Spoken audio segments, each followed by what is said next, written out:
welcome to Late Night Movie Talk. My name's Jake, and tonight we're going to talk about Warfare. It is written and directed by both Alex Garland and Ray Mendoza, who is a former Navy SEAL. It's a pretty decent sized cast, but the two main actors that you'll recognize are Will Poulter and Joseph Quinn, and they both play SEALs in the same platoon. The story follows this group of Navy SEALs who are patrolling through the streets of Ramadi in Iraq, and they get holed up into this house, and they were doing some recon, and they're noticing that, more and more of the enemy is starting to surround them, and they're looking to ambush them. And what they have to do is they just have to wait it out and defend that position until help arrives, or they can push out when it's safe, and get medevac in there for the injured SEALs. Now, when it comes to war movies, I tend to be a little bit more picky with them because they tend to, overdo the mannerisms and how they think that soldiers or SEALs or Marines and stuff like that talk. And it gets, a little annoying because it's clearly made by people who have no idea, what the military was even like.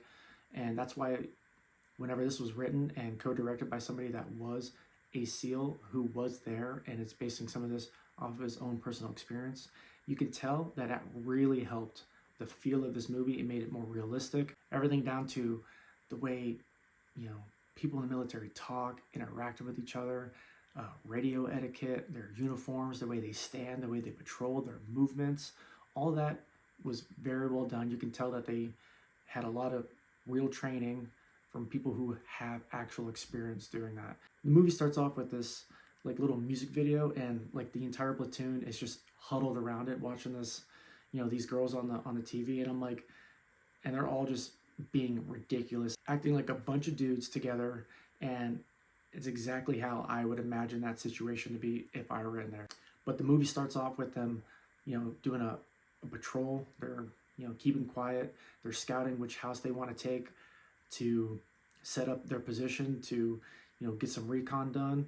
And,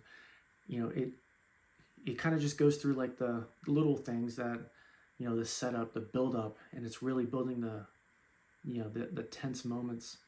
And you can see them they're just checking in on the radio, reporting what they see, and just more and more they're like, all right, this guy's coming back again.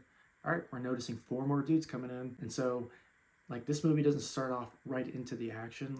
It takes its time to build up to that firefight, which is around I don't know, about the 30 to 40 minute mark. And some people might think that that beginning of the movie is a little too slow, but it really works to build up that tension to when it's inevitably going to happen, when shit's going to go down, somebody's going to get hurt, it's just going to be chaos. But when shit finally hits the fan and that firefight breaks out and you got somebody gets injured and they're trying to medevac them out, and that just blows up in their face. And after trying to escape the first time, after their first enemy contact, they get hit with an IED, and that's when things really, really go off rails. And they got some serious injuries. You got SEALs who are bleeding to death, people who are just shell-shocked.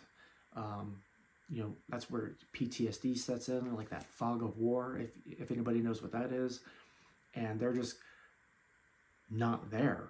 They're just blank, and they're just in shock, and bullets could be flying around them, and it'll take something else to snap them back into reality and to become aware of their situation again. And it's not like it just is a switch and then it's done. You see them going in and out of shock. But this is where you see some people completely fall apart, even if they weren't injured.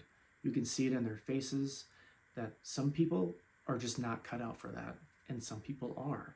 And just because that person's in a leadership role doesn't mean they will have what it takes to be able to lead that team effectively and make sure that everybody makes it out alive. And that's what I really like about this story, is that it is gritty.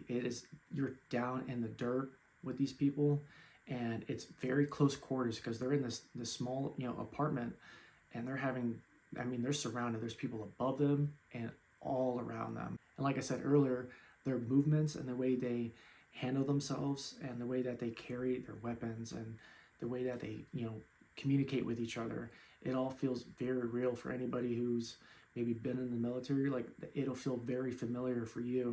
And when the bullets start flying and they're trying to coordinate their attacks, it's so intense because it's coming from all angles. And they don't even know really where everyone's at. They can't even get a visual on this because they can't even really step outside without potentially getting killed. For example, there was this one moment where the other team gets to them and they already haven't, people are bleeding out, and the guy's just like, what happened to him? And the one guy's like, I don't know. He's like, was it the ID? He's like, I don't fucking know. Because, like, he doesn't know because it all happens so fast. They're just in survival mode. And, you could see whenever you're in that heightened, stress, the one guy's trying to put a tourniquet on the guy's leg, and you can see him, he's just shaking, and he can't do that because, in those moments, you lose your fine motor skills. And so somebody else that was, sitting by had to finish that tourniquet because his adrenaline was just through the roof. And all those little things I really appreciated because it just added to the realism, to the story, to the intensity. And I wasn't sure if these people would make it out. Are they going to die? Who's all going to make it? And one of my favorite parts about the film is, one, there's no music, no score, and it relies purely on the sound design, because when bullets are flying and explosions are happening, when you're in the theater, it's coming from all sides of you, and it sounds like you're right in the middle of that action. One of the explosions goes off, and I was just like, oh shit, the sound is very well done. And visually speaking, you're not going to see a lot of CGI. It's very close quarters, grounded, gritty firefights, rooftop to rooftop. The most CGI that you're going to get is when they do a show of force and air support comes flying in as close to the ground as they can, and the pure, just the force from the plane at that level going that fast just obliterates all the dirt, and it creates this shock wave, and it'll fuck with your hearing. Like, it kind of like messes with your senses a little bit, and they kind of use it as a way to disorient the enemy. That way they can get maybe a chance to set up a defense, to maybe push on the offensive, to give themselves a fighting chance. And this house that they are holed up in, that they're trying to defend, there's a small family. There's a man, a woman, maybe a couple women, and two small children. And this kind of showcases the brutal nature of war, because from the Americans' perspective, the insurgents or the Iraqis are the bad guy, but to that family, the Americans, those SEALs are the bad guy, because they just took over their apartment, they just took over their house, they're destroying their shit, and that family doesn't know if they're going to make it out. And at the end of the movie, or towards the end of the movie, the woman, is screaming at them like, why are you doing this? And that just is kind of a reminder that during wartime, that a lot of these casualties are going to be those innocents, those innocent civilians who have nothing to do with what's going on. I mean, women, children, men. I mean, no one is safe, which brings up the discussion of, are we right for going there? Are we wrong? Like, is it justified at all? And movies like this kind of create that discussion. This has a very tight story. It's very focused.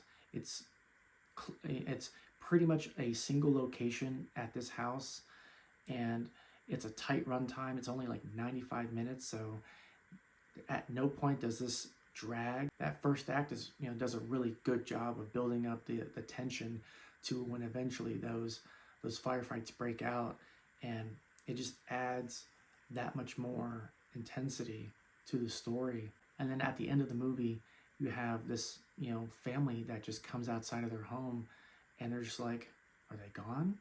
And it's just quiet, and everything, and all the destruction is just left behind. and that final shot where it's just lingering on the street and you can just see all the destruction everywhere, and that it kind of makes you wonder, like, what was the point? Warfare is easily one of my favorite movies of the year so far. A great war film that you don't really get that many of, in my opinion. Really good action, but the main reason to go see this, I mean, you have to go see this in theaters because the sound design is what sells this movie. Those firefights are so well done. I mean, everything feels real. It feels like you're in the middle of that. You know, when bullets are flying by, it feels like they're whizzing right by your ear. When a grenade goes off, I mean, you feel like you're right there, and that is what I go for. That's why I go to the movies, because it was an experience, and you don't get that. I would say you don't really get that very often, but when they come around, you gotta go see it. And if you've seen Warfare, comment below and let me know what you thought about it. And until next time, take care.